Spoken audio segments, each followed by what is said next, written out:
महाभारत में भगवान श्री कृष्ण के द्वारा बोले गए ये 15 अनमोल वचन आपका जीवन बना देंगे सार्थक। पहला, कर्म का फल व्यक्ति को उसी तरह ढूंढ लेता है जैसे कोई बछड़ा सैकड़ों गायों के बीच अपनी माँ को ढूंढ लेता है।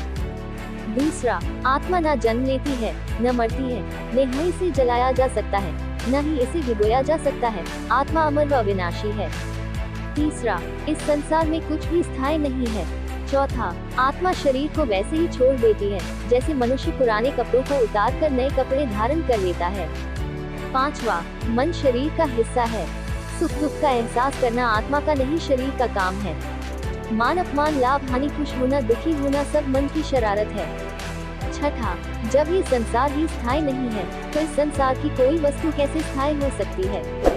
सातवां, मैं सभी जीवों में विद्यमान हूँ, मैं चींटी में भी विद्यमान हूँ और हाथी में भी विद्यमान हूँ। आठवां, सारे रिश्ते नश्वर हैं और केवल शरीर से जुड़े हुए हैं। जैसे ही व्यक्ति की मृत्यु हो जाती है आत्मा शरीर को छोड़ देती है।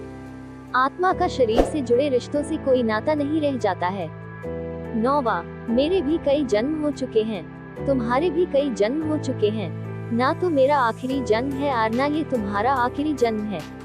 10वां, वर्तमान परिस्थिति में जो तुम्हारा कर्तव्य है वही तुम्हारा धर्म है, धर्म व्यक्तिगत होता है। 11वां, मैं किसी के भाग्य का निर्माण नहीं करता, ना ही किसी के कर्मफल में दखल देता हूँ, व्यक्ति या जीव का कर्म ही उसके भाग्य का निर्माता होता है। 12वां, क्रोध इंसान का सबसे बड़ा शत्रु होता है। क्रोध आने पर इंसान की सोचने समझने की शक्ति खत्म हो जाती है, उस व्यक्ति के पतन में ज्यादा समय नहीं लगता। 13वां, व्यक्ति कर्म करने से कभी छुटकारा नहीं पा सकता है, इसलिए तुम्हें हमेशा कर्म करते रहना चाहिए, क्योंकि कर्म के बिना तुम्हारे शरीर का निर्वाह भी नहीं हो सकता है। 14वां, परिवर्तन ही संसार में स्थायी है, इसलिए परिवर्तन से नहीं घबराना चाहिए। 15वां, मन को नियंत्रण में रखना किसी घोड़े के नवजात शिशु को नियंत्रण में रखने जितना कठिन होता है।